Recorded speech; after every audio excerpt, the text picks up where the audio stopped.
Welcome to the Dr. Hutch Show, live, Plan for Impact series. I'm Dr. J.O. Hutchinson, Jr., and thank you for joining us this evening on 12:20 a.m., The Word. And I'm Evangelist Elaine P. Jones, co-host. Today we will be discussing the topic, Building a Team, step number 4.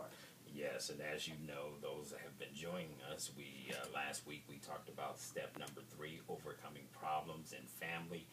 We talked about some things that we usually don't talk about or try to uncover some of the issues that is stopping us from becoming what God called us to be.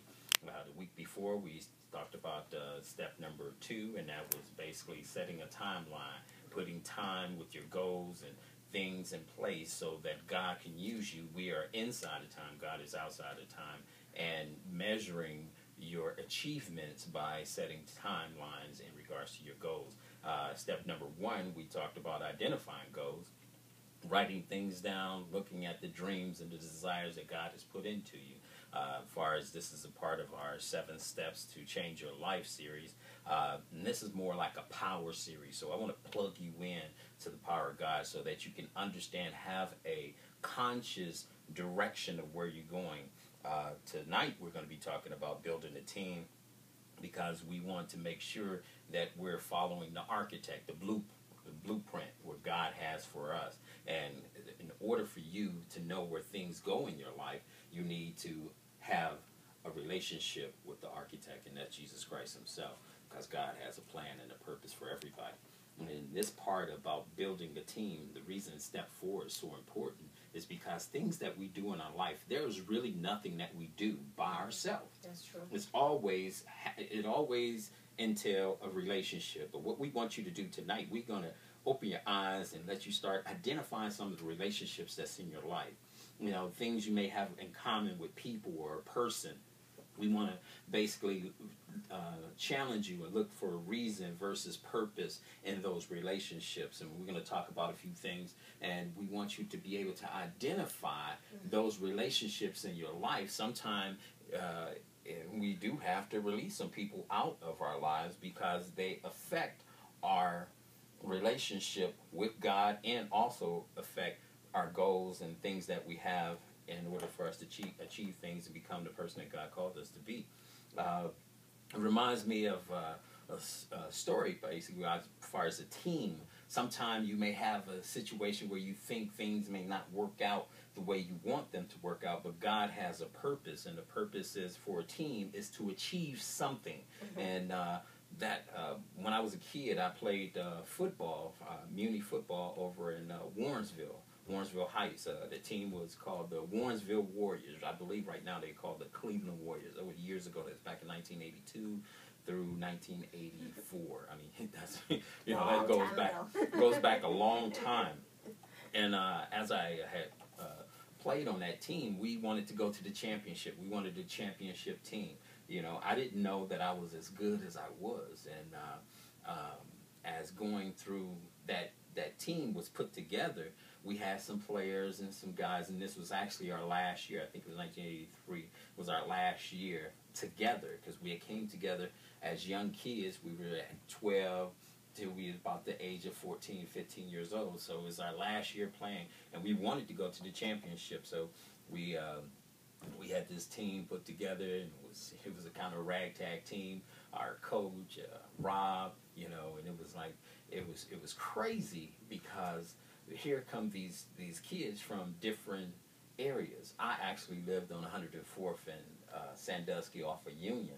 That's where I lived, and but we played football in Warrensville. So some of the players and some of my friends, Moses and Gary and next door neighbor Al and a whole bunch of other guys that, you know, they played because I was playing, because we played street ball as kids growing up. So my little brother Eric, he played. And so we out there in Warrensville, and we said we want a championship team. So we were looking for a quarterback. We didn't have a quarterback. We had one guy, you know, Lavelle, God bless your heart. You know, he was good, but he was really not the quarterback. I mean, you know, his throws was wobbly. And so this kid came up on the field. His father was a military guy, just came into town. He brought his son. He said, I want my son to play for the football team. And we looked at the guy, you know, when kids, you know, you stare at the new kid, you know, like, who is this guy? Nothing to get against ethnicity or anything like that, but he was a Chinese guy, you know. The majority of the people on the team was African Americans. Here come this Chinese guy. He comes on the team. He said, well, he's the quarterback. I said, this guy, I can't be a quarterback. I never seen a Chinese quarterback in my life, you know. And this guy actually got the ball and he threw the ball, and I was like, whoa, man, he threw the ball to me. It was hard, it was fast, and it was a spiral. I was like, whoa, man. I said, and then the rest of the team was like, I don't know if we're going to have this guy. Can he take a hit? Can he really play? And as time went on, his last name was Gangaline. That's his last name, was Gangaline. So it was like we all got together and we played, and Lord and behold, we actually were winning. We were undefeated. You know, we were undefeated, and we actually ended up going to the city championship. I think we played Power 5. Yeah, it was back in 1983. We played Power 5, and we lost. we lost. It was I think it was 7-24. We lost, but even though we lost, we fulfilled the purpose. And the purpose was that we wanted to go to the championship. I think we should have spent more time thinking about winning instead of just going. Just kidding, yeah. See, sometimes we think about going somewhere, but we forget about the purpose of why we're there. And fulfilling that purpose, sometimes it is to win. But us as Christian brothers and sisters, we have victory. We want to go somewhere. We want to do some things. We want to be able to be used by God, but we also have to stay focused on the reason we're there and the purpose that we're there for. That's true. And at that time, I can go back to that memory because it was important. Because sometimes, folks, there's reason and purpose in your life, and there's moments, basically situations in your life that God puts you in. And sometimes people are involved in those situations. Sometimes you have people, you may have had a car accident or something happened in your life, or somebody rescued you. God put somebody in your life for a reason because he knows that he has a purpose for you, fulfilling that. So far, sometimes we have a memory. We share a short time in your life with someone. When I was in the Persian Gulf over in Desert Storm, and when we had to go to general quarters and said we under attack and all this stuff, it was like that time in my life, that short time in my life, the memory. I had shared that with different people, and we have had those things in our life with different people we have shared things with. As far as there's reason also, because someone who is in your life sometimes can change your direction in your life.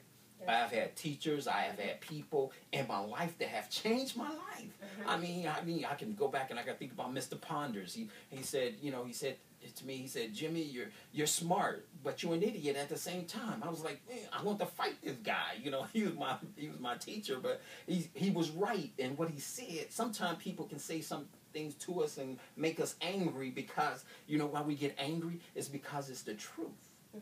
The truth. And then with purpose in our life, we realize people in our life, as far as there's a marriage that we want. There's children, there's mothers, there's fathers, there's siblings. People in our life for purpose. And those people are close to us. But what we have to understand, we have to placing people in the right position in your life.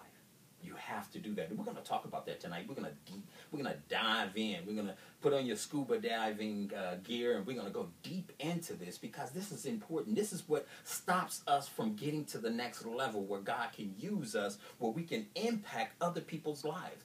And if we don't realize that, then we find ourselves unconsciously stuck. That's why God wants us to know our plan. Like I said, this ministry here, the Dr. Hutch Show, Plan for Impact, is our ministry, Christian Crown Ministry.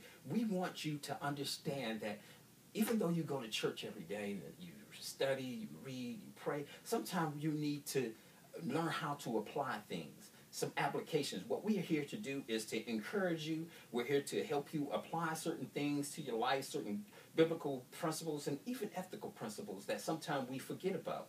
And sometimes to understand so that we can have a clear vision and understand the blueprint that God has for us. When God has a plan, it's a blueprint that comes with it, and we have to spend time with the architect. So, and also there's a role too that people play in your life.